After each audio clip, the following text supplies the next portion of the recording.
जय मसीह की प्रिय विश्वासी भाई एवं बहन, प्रभु यीशु का हम धन्यवाद करें एक और आनंद से भरे इस दिन के लिए। हमारा प्रभु, हमारा परमेश्वर हमारे साथ है और उसकी आशीषें हम सब के जीवन में, मैं विश्वास करता हूं, बहुतायत के साथ मिल रही है।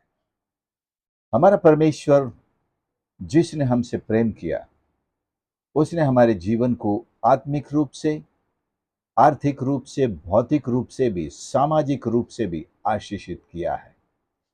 और एक अच्छे, विश्वास योग्य, जिम्मेदार भंडारी के रूप में परमेश्वर ये चाहता है कि हर मसीही के जीवन से एक प्रोडक्टिविटी दिखाई दे, अर्थात हमारा आत्मिक जीवन बढ़ता हुआ दिखाई दे। इसी को ध्यान में रखते हुए प्रभु यीशु ने एक दृष्टांत कहा है 10 मोहरों का, जो बाइबल में 2 जगह आया आता है। 10 मोहरों का यह दृष्टांत मैं रेफरेंस ले रहा हूं लूका 19 और उसके केवल 13 पद से। उसने अपने दासों में से 10 को बुलाकर उन्हें 10 मोहरें और उन दी और उनसे कहा, मेरे लौट आने तक लेन देन करना, मेरे लौट आने तक लेन देन करना। बहुत कुछ इन 10 मोहरों के बारे में प्रचार किया गया है, मनन किया गया है, इनको तरह तरह से समझा और समझाया गया है। परमेश्वर का वचन हमें, जब हम मसीह के शिष्य बन जाते हैं या विश्वासी बन जाते हैं, कोई भी जिम्मेदारियों से बच नहीं सकता। या यूं कहिए, जिम्मेदारी हमारे लिए एक सौभाग्य है, एक खुशी है, एक आनंद है जो परमेश्वर हमको देता है। कोई ऐसा नहीं कि जिम्मेदारी मिल गई तो अरे मैं कहाँ फंस गया, मैंने ऐसा क्यों ये बीड़ा उठा लिया, अब तो मुझे पता नहीं क्या क्या करना पड़ेगा।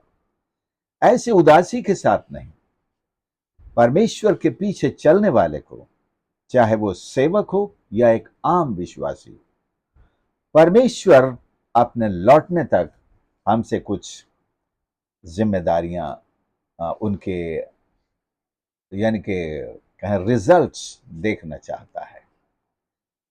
आपके जीवन में आपके समझ में आएगा कि परमेश्वर ने आपको क्या क्या ऐसे तोड़े दिए हैं, या टैलेंट्स, यहां पर जो शब्द आया है मोहरें, और यूनानी का जो शब्द लिखा हुआ है वो मीना है।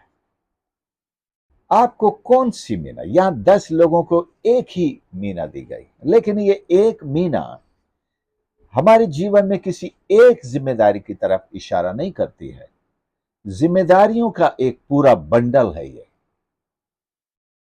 आपको परमेश्वर ने आत्मिक रूप से और आपकी योग्यताओं के रूप में जो योग्यताएं दी हैं और जो दान दिए हैं, वरदान दिए हैं परमेश्वर ने, और भौतिक रूप में जो आशीषें दी हैं,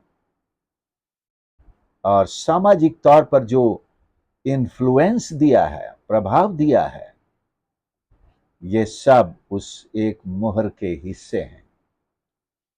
और एक बड़ा, ये बहुत ही सुंदर शब्द है लेन देन, इंग्लिश में लिखा एंगेज इन बिजनेस। वो एक जरूर रुपये के रूप में थी, धन के रूप में थी, और उनको उस धन को खर्च करना था ऐसे कामों में जिससे धन बढ़े, प्रोडक्टिविटी हो, दिखाई दे। केवल उसको एक व्यक्ति ने जैसे अब एक कपड़े में बांध कर रख दिया और उसको फिर निंदा सुनने को मिली, तो हमको भी निंदा सुनना नहीं है। हमें परमेश्वर की टैलेंट्स को, उनके दान को, वरदान को, आर्थिक रूप से जो धन दौलत हमको मिली है और जो योग्यताएं हमको परमेश्वर ने दी हैं, या चाहे हमने स्कूल, कॉलेज में, यूनिवर्सिटीज में पढ़ कर के अर्जित की हैं, इनके साथ एक टैग लगा हुआ है, वो है unto the glory of God, परमेश्वर की महिमा के लिए। क्या मैं अपने आत्मिक वरदानों को परमेश्वर की महिमा के लिए खर्च कर रहा हूं? जरूरी नहीं कि आपसे यह कहा जाए कि मैंने तुमको चंगा करने वाला बनाया, तुमने दुनिया में कितने चंगे करने वाले तैयार किए। ये बात नहीं है कि तुमने कितने या मैंने तुमको इतना धन दिया, तुमने कितने धनवान लोग बनाए। सो प्रियो, परमेश्वर सबसे बड़ा प्रोडक्टिविटी जो देखना चाहता है वो है हमारी विश्वास योग्यता, कि हम उसके टैलेंट्स के प्रति कितने ईमानदार रहे, प्रोडक्टिव रहे और उन्हें इस्तेमाल किया। We engaged the talents of God, the means of God, the money that God gave us, the time that God gave us. जो समय ईश्वर ने हमको दिया, ईश्वर की महिमा के लिए हमने कितना खर्च किया, और जो जिम्मेदारियां परमेश्वर ने हमको दी उन्हें हमने कितना परमेश्वर की महिमा के लिए इस्तेमाल किया। और हमारी योग्यताएं, हमारी पढ़ाई लिखाई केवल हमने रोटी कमाने में लगा दी, लेकिन उस रोटी के द्वारा भी तो हम परमेश्वर की महिमा कर सकते थे। जो रोटियां हमने कमाई, क्या उनसे हमने परमेश्वर की महिमा की? जो सैलरीज हमने उठाई या बिजनेस के द्वारा जो कुछ हमने कमाया, क्या उसके द्वारा हमने परमेश्वर की महिमा की, या अपने ऊपर जाकर के होटलों में, रेस्टोरेंट्स में जाकर खर्च कर दिया अपने ऐशो आराम में, और पाप के कारण भी बनते गए। सो परमेश्वर इन्हीं सब चीजों का हमसे हिसाब लेगा, और हिसाब का समय बड़ा सख्त दिखाई देता है। तो जिसने कुछ ना किया, जाकर कपड़े में छिपाकर, बांध करके जमीन में शायद गाड़ के रख दिया होगा। उस जमाने को ऐसा कोई सुरक्षित रखने की जगह घर में और क्या होती है, जमीन में गाड़ दे, किसी को पता नहीं कहां धन छिपा हुआ है। लेकिन बैंक उस समय भी थे, बैंकिंग सिस्टम किसी तरह का था जो पैसा जमा करने पर उन्हें कुछ ब्याज देता। इसने वहां वो काम भी नहीं किया, ये बड़ा आलसी निकला, निकम्मा निकला। लेकिन हिसाब देते समय कितना उछल रहा है, देखिए आपका एक तोड़ा, मैंने इसको संभाल कर रखा है। ऐसे संभाल कर रखना नहीं, संभाल कर रखना कहते हैं उसे सही उत्पादकता में इस्तेमाल करना है। आपको परमेश्वर ने जो भी तोड़े दिए हैं, गीत गाने से लेकर ईश्वर की स्तुति करने का, प्रशंसा करने का, कुछ इंस्ट्रूमेंट बजाने का, उसे बांध करके और अपने ड्रम को चैन लगाकर मत रख दीजिए। ढोलक को, गिटार को चैन वाला कवर लेके उसको टांग दिया खूंटी पर। परमेश्वर ने आपको वरदान दिया है, आपको बजाना आता है, आप उसकी महिमा के लिए बजाइए। घर में बजाइए, समाज में बजाइए, कलीसिया में आकर बजाइए, परमेश्वर की महिमा कीजिए, लोगों को स्तुति आराधना में लीड कीजिए। आपकी बजाने से परमेश्वर से लोग स्तुति के द्वारा जुड़ेंगे, अपनी आत्मिक उन्नति करेंगे। यही तो उसका उद्देश्य है। और इसके द्वारा परमेश्वर और बड़ी जिम्मेदारियां देगा। जिसने 5 के बदले में 10 कमाए, परमेश्वर ने उसको 10 नगरों पर अधिकार दिया है? तो आपको अच्छे परिणाम का मतलब है, अच्छे रिजल्ट का मतलब है और ज्यादा जिम्मेदारी। ये सौभाग्य की बात है, खुशी की बात है। लेकिन जो परमेश्वर की टैलेंट्स को इस्तेमाल नहीं करता, जो उसको मिली है वो भी उससे ले ली जाएगी। चल तू घर बैठ, अब मैं किसी और को देता हूं जो इससे परमेश्वर की महिमा करेगा। तो हर सेवकाई के परिणाम भी हैं, परमेश्वर वो भी देखना चाहता है। आत्मा के फल भी परिणामों में आते हैं, रिजल्ट्स में आते हैं। परमेश्वर वो भी, कि आपको एक अच्छा आत्मिक जीवन मिला है तो आपने आत्मा के फल भी ला सकते हैं, जो कि वो रिवॉर्ड्स हैं। आत्मा का दान मिला है, उसके रिवॉर्ड्स हैं। तो परमेश्वर फाइनली अपनी महिमा उनके द्वारा चाहता है। और जैसे ये व्यक्ति, एक इंग्लिश में लिखा श्रेष्ठ व्यक्ति, श्रेष्ठ, एक नोबल मैन, तो यहां पर हिंदी में लिखा एक धनी मनुष्य, इंग्लिश में एक नोबल मैन, हिंदी में धनी मनुष्य। हमारा धनी मनुष्य स्वयं प्रभु यीशु है। जैसे ये व्यक्ति अधिकार पाने के लिए गया, मतलब कोई मंत्री पद हो सकता है, राजा का पद हो सकता है, या कोई बड़ा ओहदे का अधिकार लेने के लिए गया और लौट के आया। हमारा प्रभु भी एक मामूली सेवक बन के आया था, लेकिन अब वो राजाओं के राजा के रूप में लौटेगा, प्रभुओं के प्रभु के रूप में लौटेगा। सर्वशक्तिमान परमेश्वर जो वो था पहले से, वो पावर एक्सरसाइज करने के लिए लौटेगा और अपने भक्तों से, सेवकों से, मसीहों से हिसाब तो मांगेगा। मैंने तुम्हें कुछ दिया था, I gave you something, let me have the results please. और ये रिजल्ट का लिफाफा आपको खोल कर देना है, मुझको खोल करके देना है प्रभु के सामने। हम जैसे उन सेवकों ने कहा, देखिए मालिक, आपने 5 दिए थे, मैंने 10 कमा लिए, 5 और कमा लिए, में से 5 10 हो गए मेरे पास। तो आप कितने कमा चुके हैं? प्रभु के सामने क्या प्रस्तुत करेंगे? अगर आत्मा जीतने का भी आपको वरदान मिला है तो कितनी आत्माएं आपने जीती हैं?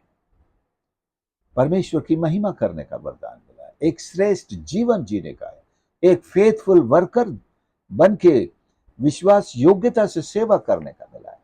तो क्या आप विश्वास योग्य सेवक के रूप में काम करते रहे? आपके चरित्र में एक विकास परमेश्वर देखना चाहता है। ये सारी आत्मिक रूप से आशीषें हैं परमेश्वर ने देखता है। दूसरों के जीवन को आपने कितना इम्पैक्ट किया। परमेश्वर ने आपको इन्फ्लुएंस करने का एक तोड़ा दिया है। आप बातों से लोगों को प्रभावित कर लेते हैं, इम्पैक्ट कर लेते हैं। क्या आपने उस इम्पैक्ट को ईश्वर की महिमा के लिए इस्तेमाल किया? बहुत सारे लोग सोशल मीडिया पर लिखते हैं सोशल इन्फ्लुएंसर। मुझे भी अच्छा लगता है वो शब्द, शायद मैंने भी कहीं पर लिखा हुआ है। एक जगह तो डिजिटल क्रिएटर लिखा है और एक जगह सोशल इन्फ्लुएंसर लिखा है। तो क्या मैं सोसाइटी को मसीह के लिए इन्फ्लुएंस करता हूं, कर रहा हूं? मैंने अपने इस तोड़े से कितने लोगों को इन्फ्लुएंस किया और कितने लोगों को इन्फ्लुएंस करके इन्फ्लुएंसर बनाया, इम्पैक्ट करने वाले बनाया। इम्पैक्ट करके कोई मुझसे इम्पैक्ट हुआ, उसको इम्पैक्ट करने वाला बनाया। एक बच्चे की मुझे याद आती है, 2 भाई, उन्होंने मेरा सरमन 3 दिन लगातार सुना। चौथे दिन पूछने लगे, आप कहां से पढ़ के आए हैं? मैंने अपने बाइबल कॉलेज का नाम लिया। बोले, हम वहां पढ़ने जाना चाहते हैं, हम भी वहीं जाना है। मैंने कहा, जहां मैं पढ़ाता हूं वहां जाओ। बोला, नहीं नहीं नहीं, हम वहां पढ़ने जाना चाहते हैं जहां से आप पढ़ के आए। मैंने कहा, ये है एड्रेस, चले जाओ। तो आपसे कोई इन्फ्लुएंस होता है, इम्पैक्ट होता है उनके जीवन पर, तो आप उसको भी एक इन्फ्लुएंसर बनाएं, एक इम्पैक्ट करने वाला बनाएं। ये भी एक तोड़ा है, आपकी जिंदगी में हो सकता है। आपका गाना सुनकर कोई इन्फ्लुएंस हो जाता है गाना सीखने के लिए, गाना गाने के लिए, परमेश्वर की महिमा करने के लिए। कितने ऐसे लोग हैं जो दुनियादारी के गीत गाया करते थे, जब उन्होंने आपसे सुना हो, इन्फ्लुएंस हो गए कि नहीं, मैं भी मसीह के गीत गाऊंगा। देखो कितना अच्छा, कितना सुकून मिलता है, कितना अच्छा लगता है दिल में। गजल गाने से क्या, बस वाह वाह वाह वाह, मजा आ गया। लेकिन मसीह के गाने से लोगों को शांति मिलती है, लोगों को चंगाई मिलती है, लोग ईश्वर से कनेक्ट होते हैं, जुड़ते हैं और दिल आनंद से और खुशी से भर जाता है। एक आत्मिक एहसास ऐसा होता है। तो दुनिया के गानों में और मसीह के गानों में बड़ा फर्क है प्रिय।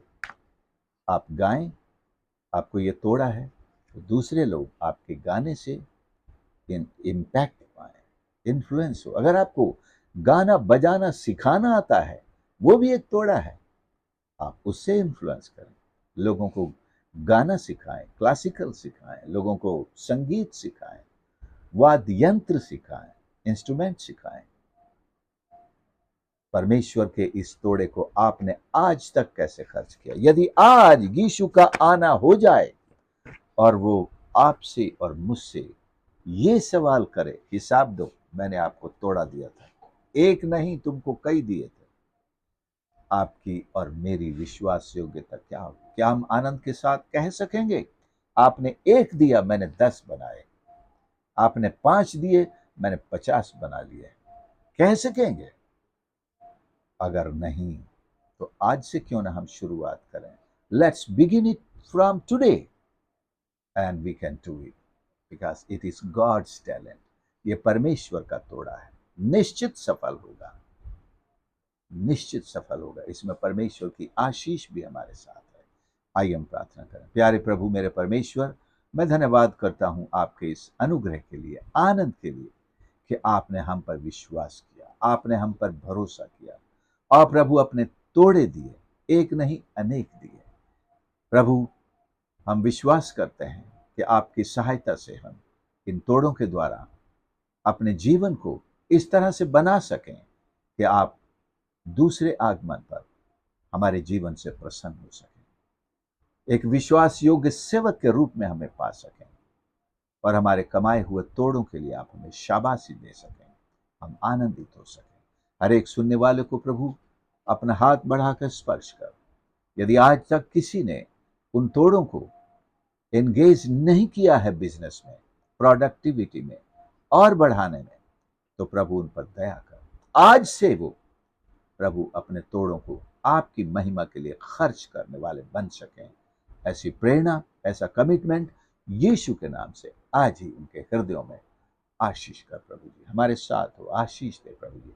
हमारे तोड़ों को और भी ज्यादा इस्तेमाल करने के लिए पवित्र आत्मा की अगुवाई दीजिए, साधन और दीजिए, स्वर्ग से सहायता प्रदान कीजिए, पवित्र आत्मा की अगुवाई दीजिए, हमारे साथ हो प्रभु जी। आपकी महिमा हमारे जीवन से और भी ज्यादा से ज्यादा होने पाए। प्रार्थना सुनने के लिए हम धन्यवाद करते हैं। प्रार्थना उद्धारकर्ता प्रभु यीशु के नाम से मांगते हैं, आमीन। प्रभु आप सबको आशीष करे। आपने संदेश को सुना, मेरा निवेदन है दूसरों के साथ भी जरूर इसे शेयर करें और हमारे चैनल पर जरूर विजिट करें, कमेंट्स में भी, और आपके प्रार्थना के निवेदन भी लिख सकते हैं। हमारी सेवकाई के लिए जरूर प्रार्थना करते रहें।